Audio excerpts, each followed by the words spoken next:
Assalamualaikum warahmatullahi wabarakatuh. Selamat siang sahabat pendengar Jawa Timur dan di mana saja Anda berada. Jumpa kembali dalam program Jatim News Today.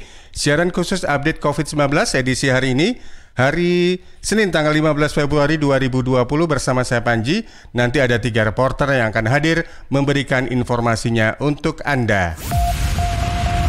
Rangkuman kabar update penanganan COVID-19 untuk regional Jawa Timur segera sahabat simak dalam update COVID-19. Informasi pertama kita ke LPPL Radio Suara Sidoarjo. Ada Billy Patopoy. Lebih dari 10 orang warga pendatang dinyatakan reaktif saat dirapit antigen selama libur Imlek. Bill?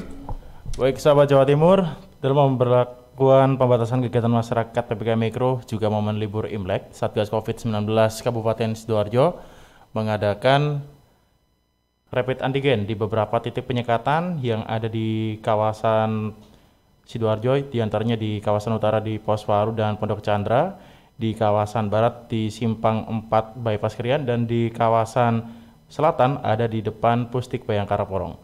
Rapid antigen bagi pendatang dari luar kota Sidoarjo didasarkan untuk nomor kendaraan dan identitas diri.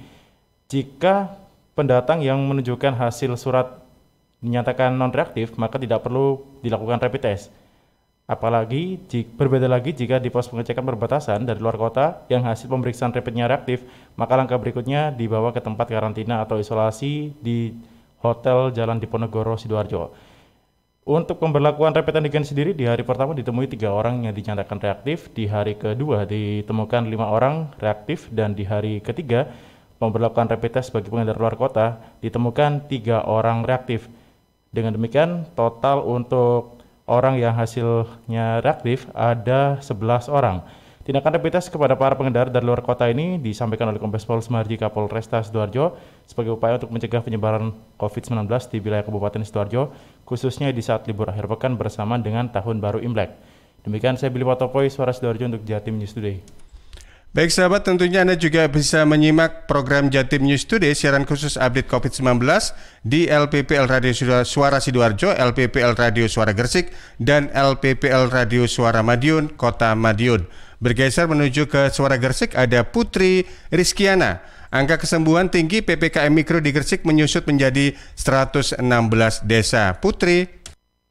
Sahabat Jatim News Today, pemberlakuan pembatasan kegiatan masyarakat atau PPKM Mikro yang dilaksanakan 9 Februari 2021 hingga 22 Februari 2021 telah menyusut menjadi 116 desa di 16 kecamatan. Dari data Satgas COVID-19 Gresik menunjukkan bahwa persebaran pasien COVID-19 di Kabupaten Gresik ada penambahan sebanyak 200 pasien. Reza Pahlevi, Kabag Humas Pemkab Gresik mengatakan bahwa seluruh desa atau kelurahan di Kabupaten Gresik siap melaksanakan PPKM Mikro di Kabupaten Gresik. Untuk daerah yang tidak memiliki pasien COVID-19, tetap dilakukan PPKM Mikro sebagai bentuk pencegahan. Hingga saat ini, masih terdapat 5 kecamatan dengan persebaran COVID-19 tertinggi, yaitu di Kecamatan Kebomas, Kecamatan Gresik, Manyar, Menganti, dan juga Kecamatan Driorejo. Dari setiap desa dalam menerapkan PPKM Mikro dengan kembali mengoptimalkan kampung tangguh, pasar tangguh, tempat ibadah tangguh, dan juga industri tangguh. Posko Satgas COVID-19 di tingkat kelurahan dan desa juga kembali difungsikan sebagai pencegahan, penanganan, dan juga pembinaan serta mendukung pelaksanaan penanganan COVID-19. Saifuddin Ghazali, juru bicara Satgas COVID-19, menuturkan angka kesembuhan di Gresik jauh lebih tinggi dibandingkan tambahan jumlah sebaran. Berikut informasi yang dapat kami sampaikan. Saya Putri Rizkiana, Suara Gresik mengabarkan untuk Jatim News Today. Ya, terima kasih Putri. Ada tambahan reporter yang akan memberikan informasinya dari LPPL Radio Persada FM Kabupaten Blitar. Risma Erina, selama sepekan angka kesembuhan pasien COVID-19 di Kabupaten Blitar meningkat. Risma, silakan. Ya, Risma, suaranya belum keluar.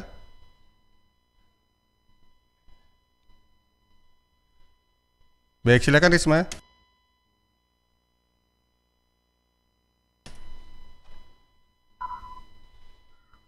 Ya, Panji dan juga sahabat Jawa Timur, juru bicara gugus tugas Kabupaten Blitar Krisna Yakti mengatakan angka kesembuhan pasien COVID-19 sudah menunjukkan progres yang cukup baik dan juga berdasarkan data yang masuk selama sepekan terakhir angka kesembuhan pasien yang terpapar virus corona ini mencapai ratusan. Menurut Krisna mulai tanggal 8 sampai 14 Februari kurang lebih Ini terdapat pasien sembuh dari infeksi virus corona ada 228 orang, mayoritas dalam sehari ada 10 hingga 40 orang yang dinyatakan sembuh oleh tim medis. Dijelaskannya walaupun angka kesembuhan terus merangkak naik, masyarakat diminta tetap melaksanakan anjuran protokol kesehatan baik saat berkumpul dengan keluarga dan ketika menjalani aktivitas di luar rumah. Karena dengan memakai masker dan menjaga jarak, ini bisa meminimalisir penyebaran virus corona. Krisna menambahkan hingga kini jumlah kumulatif pasien terkonfirmasi positif COVID-19 di Kabupaten Blitar sebanyak 4.067 orang dengan rincian 3.436 orang sembuh, 294 orang menjalani observasi, dan 317 orang meninggal dunia. Demikian saya Risma Erina, LPPL Radio Persada FM Kabupaten Blitar melaporkan untuk Jatim News Today. Baik, terima kasih Risma. Terakhir ada peluang untuk bersama Kiki Desilia dari LPPL Radio Suara Madiun. Vaksinasi tahap kedua di Kota Madiun ditargetkan selesai pada akhir Februari 2021. Kiki Desilia.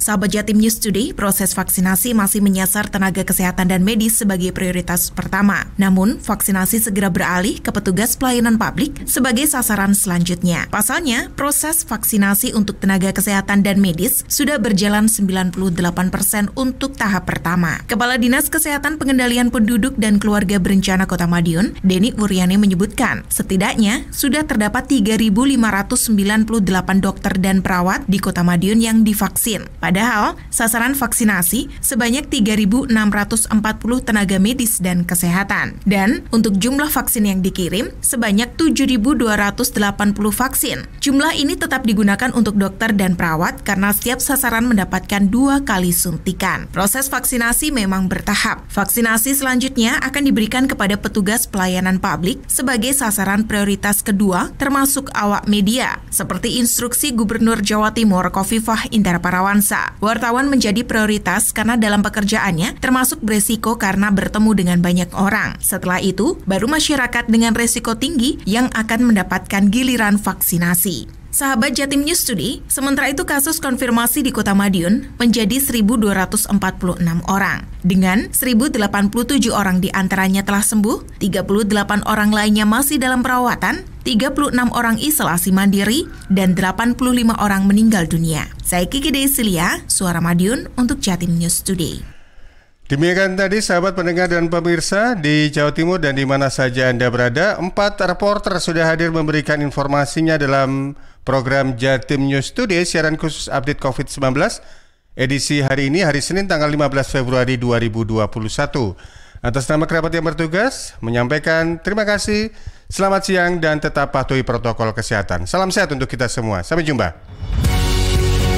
Perkembangan penanganan COVID-19 untuk wilayah regional Jawa Timur sudah sahabat simak dalam update COVID-19. Update COVID-19 bisa sahabat simak Senin sampai Sabtu jam 11 siang. Persembahan dari Asosiasi Lembaga Penyiaran Publik Lokal Jawa Timur.